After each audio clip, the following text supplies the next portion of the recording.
nina wenziramu omukulembeze w'eggwanga ono bannajja muntu nti kuba ayina etteeka erikola omuntu ekintu kyonna kyayagadde n'atavunaanibwa n'avunaanibwa luvannyuma naye olaba abikkabikkako olumu omudyamu n'ogamba nti ate naye ffe omuntu ne bagamba akole munne kyayagala ne wabaawo akunyizizza olaba olwa okuba mukazi we na mwana wo kumpi kuyula kumutta naye yali amateeka n'agamba nti kati abantu ffenna twatondebwa nga tuli babi naye enjira yetukumaakuma olwokuba nti ebyobufuzi bino biraba omuntu ekibi tutuleko byogerako kuba toyinza kwewala byabufuzi bw'obeera mu muzikiti toyinza kwewala kwogera ku rasuulu oli musiraamu bw'obeera nga oli mu nsi muno mu Uganda oyinza kwewala byabufuzi kuba tulina bye bitutwala kituufu n'ogenda n'olaba omuntu ddala nti kyenengedde wano nabyabufuzi teri muntu alina mu mutima gwa kibiina kye okuleka ebigendererwa byabwe buli omu ng'alina kyanoonya bw'oba n'omutima gw'ekibiina tewali nsonga lwaki waba bakumye ekkaadi ogaa nti weesimbewo wekka ng'olina omutima gw'ekibiina kuleka ng'obadde n'ebigendererwa byo n'olaba olinga n'ekkuba eryambuka ewuwe okuva ku kkuba eddene nga musobola naye kulayini y'emu nga lyonna liwo omugozi wabula najja nti ngenda okubakolera abantu kyetaaga kumala kulonda lwaki tukola ekyo kyosobola ekime okugaba omala kuba nansi yonna olyoka otandika okugaba wano maama Fiina yasinga obugagga omulaba nga alinamu omutima ogulumira olw'omuntu wadde mukazi musamize naye n'agamba n'ayamba abantu ekyo Allah yakimuwa ekyo omuntu Allah era nsaba nnyo abalonzi butunuulire nnyo ku luno tutunuulire nnyo abantu tumalirize ngende walala okuva ku wakaabwe n'ekkubo limulemye n'okugamba nti wakirika nfuna akakuti yankemukolera abantu wabala n'abasuubiza mu kalulu njabbakolera Assalamu alaikum warahmatullahi waalaikum salaam warahmatullahi wabarakatuhu kakati ndowooza embeera mujulidde abaana nga bakeera YouTube mwebale kulaba nti munange mwagikedde dda mu mbeera yonna banjagala nkuweyo chance ono wa seconds entono wangi mukadde wange munange sebo nkulamusizaako nnyo amiina gasooka okwebaza pulogulamu ogikutte bulungi kubanga baminisita babeerako kuno obudde obw'okumakya olunaku lwajjo nabaddeko awo ebukoto kamanda nti apyesina ngaba baaba mbeerako kwene pulogulamu mbeerako nnyo olamaze neŋŋenda eri headquarters enagguluko kamera n'ensanga y'omwami Alani atula ku kamera zabwerere era tajjako ssente Alani bami neŋŋenda nemubuuzaako nanga palisi mabeerako nnyo gamba neŋŋenda nemwetega Alani natamanya abantu abakoze obulungi ate na information nabye nnoonya mu kamera headquarters naggulu Alani naginkebeererako ko nensobola ogifuna kati amawulire geŋŋenda okuwa waliwo omuvubuka wa bodaboda wano e Nakabugo owa Kyemaani Mutumba Fred watwala yadde asinzawo piki bageze mu kibiina kyabwe yagenze kumona piki teriiwo sekendi singa asatu piki ng'egenze nebuuza piki eyabuze etya ate kigumusa ebiri nolwo ku mwenda awa neebulaga era waliwo omuvubuka yagenda mu beting n'akomawo ekiganga asatu esanga piki teriiwo nenja wale nateete RPC abantu wale wale nateete mu kamera ne pikipiki eraga egenze eri Kakira yogera sika lwa Kakira egenze Gayaza Road nebuuza kyekiri mu ggwanga engeri gyobbamu piki z'abaana naye n'ekirala nzikize neebazeeko omwami eyakozeseza empisa RPC kyebuyawe nateete era abanupu babadde teri n'omu wanupu yafunye buzibu teri n'omu wanupu gubazirugunyiza era RPC sebu yatambulirawo nzikiriza nzikuseko abantu basatu bokka nkuwaddeyo babiri olwakadde kale yazikuzeko babiri tanzikuzeko DTC Rogers ono w'ensangi okuita ensangi ebuloba okug'ensangi bali battirawo nnyo abantu DTC Rogers n'atereezaawo era omwami yakoze bulungi nnyo nekibba ttaka kansengera ndowooza DTC wange Fesita omukyala w'Wakuso abusiire mu neebalizo nnyo oyo neibawo oyo akusemberedde okumalawo awufere n'ekizigumbula abantu obudde olw'ekiro abantu abo bakoze bulungi nnyo obettanire naye kebali anyway kale nze nange sigenda kulaba nti ate nyongera yisimirira yonna nkoze ntya mba nyina okulaba nti ate nkutwala mu kanyumira akasemberayo ddala ne bannaffe aba Queens Park Schools esisa ngongolo weeyongera okumanya mu program entanda ku makya akutuusibwako Queen's Park Schools esisa ngongolo ku luguudo lw'Entebbe essomero ery'Ekyasa erisomesa abaana okuva ku nasale paka P4 ab'ekisulo n'abaveeka ng'okuwandiika abaana kugenda maaso bakubire ku 075 177 235 shanga bali mu kumubala America eri mu kumubala eyita mu mawanga agayitolodde eggwanga erya Russia nga Poland mweyitira mu mawanga ga Japan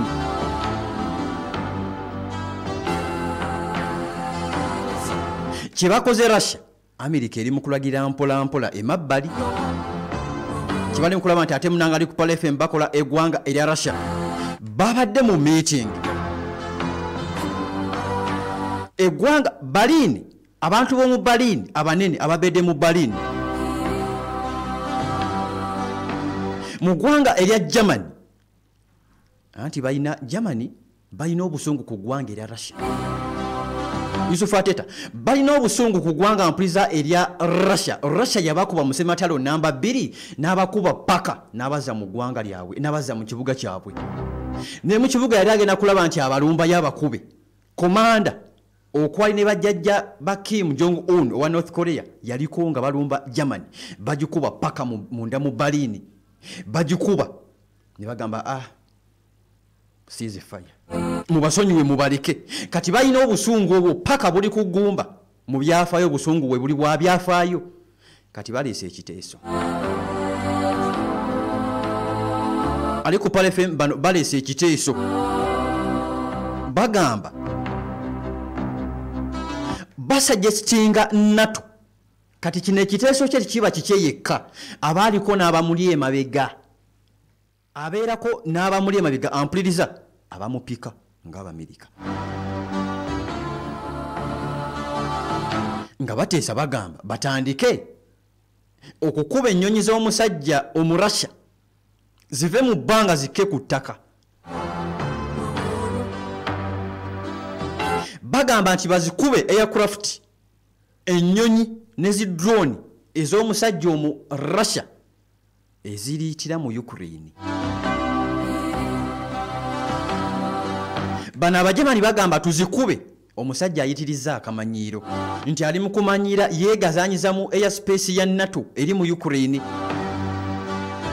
era bagamba nti mu September ng'ennaku z'omwezi 19 twalengera MiG 31S zayingira Estonia mu bwengula bwa Estonia uliriza Russia September nga 19 Russia Putin ono nga tannakuba asooka kulabula yakwata MiG 31S neziyingira Estonia mu bwengula nga tezisabye lukusa eddakiika 12 nga ziyimiridde ezimu zitambula mpola then Italy n'eryoka esindika F-35 Russia n'alyoka avaayo Russia n'alyoka ava mu bwengula bwa Estonia kati NATO Berlin abasajja Abajamani bategeeza bagamba nti tusaba tutandike okukuba ennyonyi ezo neziba tezigenze mu Ukraine oba ziri mu Poland oba wa Russia ayitiriza akamanyiira ako Russia ayitiriza eri ejjoogo ne America ekikola gwe omuntu okujja ku ggwanga lyo buuza kata kibabakola omuntu okujja ku ggwanga lyo n'ayingira nga takusabye nnyonyi n'agiyisawo n'ebungeera n'etandika okubega kigambibwa nti abasajja bagenda mu Estonia Abarussia baali bategeddeko nti omusajja Omumerika nawe n'ateekawo ebyokulwanyisa ayinawo zi base era Russia n'egenda n'ebegawo base n'ezitegeera n'ezisalira amagezi tennazikuba naye ezimanyi nti gyeziri okitegedde kati abasajja ab'e Berlin Abajamani bagamba nti tukanye bannange tutandike okuzikuba zigende ku ttaka ampuliza ono yeerabidde nti bamuteekako missile etunudde mu ggwanga lye etunudde mu nuclear we omukadde gwalina etunudde mu base military base z'omusajja Omumerika yamugamba wonaakolera era bw'oti nja kukuba Russia akigamba musajja mu Germany. Ampliza akigamba musajja mu Germany. Kakati embeera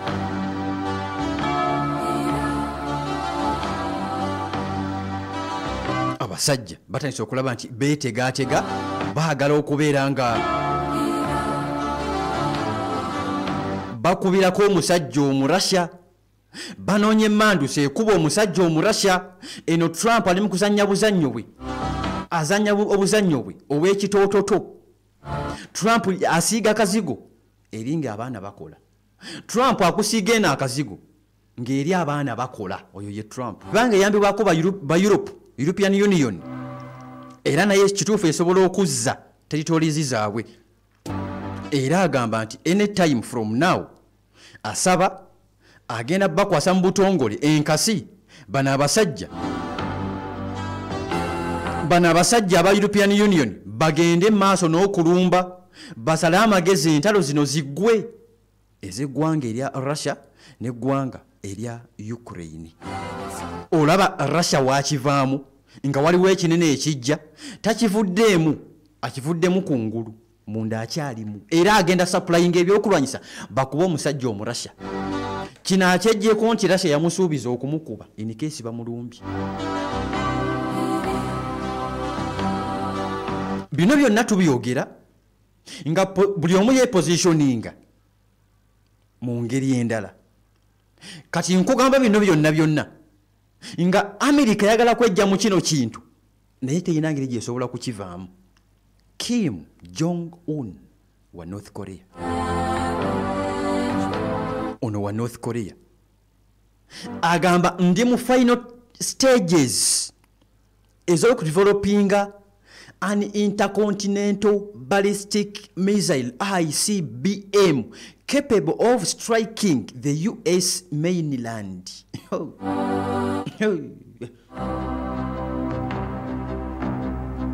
Kakati North Korea Kim Jong-un ali mu kukola ICBM ng'ekasuka agamba nti nagikola era ekolebwa ndi mu final touches, ndi mu final stages ezizifulumya nga zigenda kukuba munda mu ggwanga mu America direct nga temaze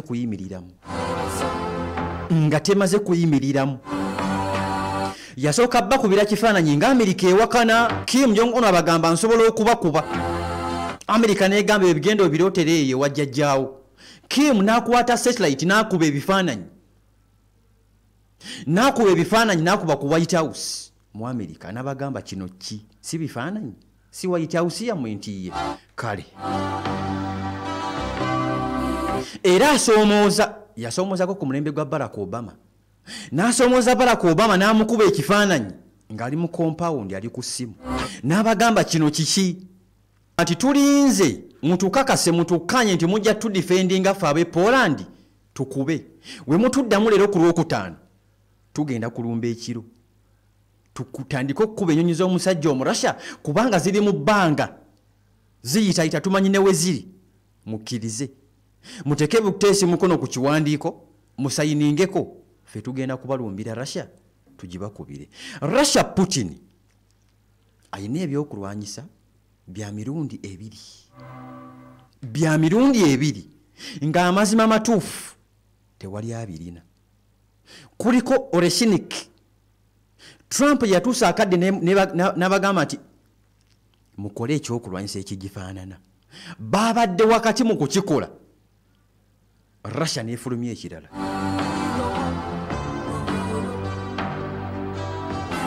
Russia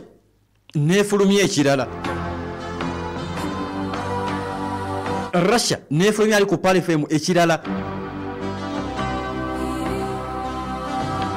Lavrov afudde yategezezza agamba nti NATO bano bali mu kwebuzaabuza balimba bakkiriza dda. NATO ne European Union bagenda kwegatta balumbe Russia. Kankutegeeze bino. Tebaagala kuba drone oba nnyonyi za Russia bweru wa Russia. They want to attack Russia direct. Baagala kulumba Russia direct. Putin afuuse ekizibu. Putin gye bujja maaso bano amawanga gano agakwataganye Putin bali mukola ndagano na musajja mu Iran. Putin akola ndagano na musajja mu China. Putin ali mu ndagano na musajja mu North Korea. Kino kiba kirala. Ampuliza kino kiba kirala. Era bagamba tukikole bunnambiro nnyo tuzikize ono omuyaye tuzikize omukulu ono kubanga last week sabite wedde bakanya Russia ne Iran nga Russia yogenda kwongereza supplying ebikola nuclear mu Iran. Kakati uliriza kye nafunye.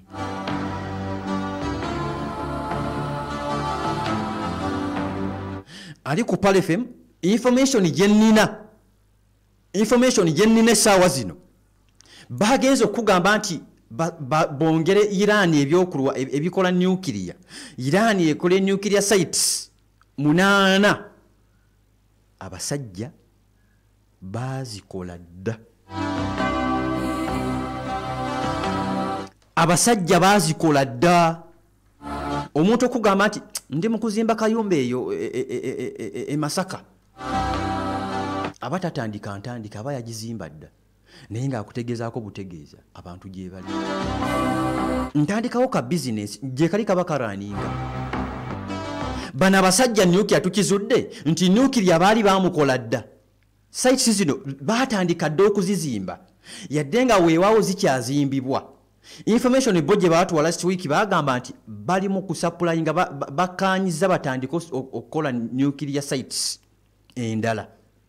Nakugamba nti kumpi buli 90% buli bibuga ebyenjawulo munda mu ggwanga erya Iran mulimu nuclear site mu Iran. Musooke mu confirminge mu baneiba be. Akasajja tuyinza okwagala okukalumba ne katuleka okusirika kwe kasirise. Tuyinza okwagala okukalumba ne katuleka ne katulinda ne tuyingira ne katukuba. Nga nabbi we yadigazi watu Badiri oba Uhud. Yabaleka. Nabbi ateeka abasajja ku lusozi emabbali n'abagamba temugira n'abagamba temukola ki temuvaawo awo wabula abaakolamuko ku nsobi ne bavaawo. Kati kumbe n'omulabe naye yali ataddewo era abantu era nabo omulabe yabava mabega n'abakuba. Kati bagamba enkodo ya nabbi eno gye yali akoze tugyeyambise. Tuyinza okuyingira eggwanga erya Russia okulumba okkuba nga baneiba be mikwano gye mulimu zi nuclear mulimu zi base military base mulimu abasirikale nga teboogera omusajja olaba wajja n'atukuba olaba omusajja wajja n'atukuba n'atuwangula tusooke tuwekenneenye. Kyova olaba nga baatandise okusooka kukuba zi drone ze nga bakkaanya basooke bakube drone ze zifuluma eggwanga erya Russia nga zigenda mbu ssebo zeetooloola zirawuna nazo zabadde zibega.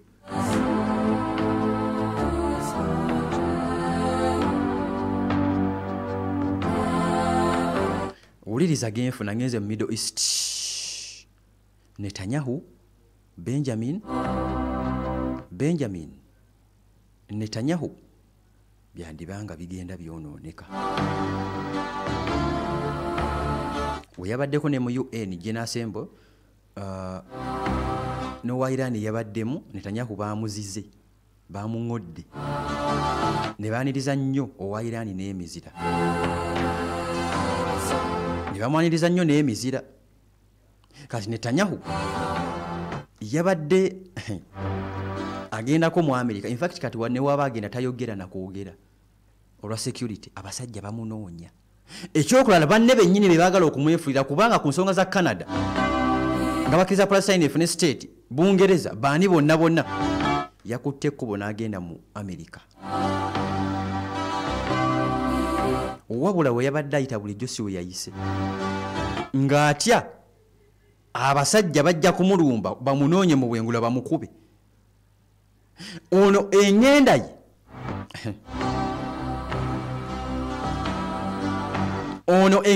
ye bagitandise mpola essaawa zino Amerika eri mu kupulaninga kuva mu bino bintu kubeera biraddala gye bigenda okuggweera. Bano abasajja ke kaseera bagenda kwegatta Abawarabu. Amerika atandise okubirengera ayagala nayo kukiddukamu Trump tayagala kuva mu buyinza ng'ate ayonoonye. Olengera obukode bwa Trump alinga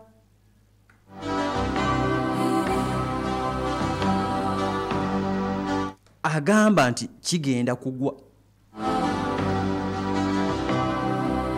Tayagala kuva mu buyinza ng'ekintu kye kigwiridde mu mikono gye. Kati yagala leke nga biringa ebizikidde. Bino byonna mbikugamba wakati byakoze mu Russia agikwasa Ukraine agikwasa European Union. Na one ali mu kuleta proposal bagamba nti UN Security Council ye ino okudda mu kino ekintu Palestine efune state. Netanyahu agamba tekisoboka. Kyekyamaliza Netanyahu n'akwata ekkubo n'agenda munda mu ggwanga erya Amerika nga yeekweka abasajja bamunoonya. Abasajja mpuliza nga bamunoonya bamwetaagako kopi bagamba tukwagala. Wakati nga tumaliriza eyaliko president wa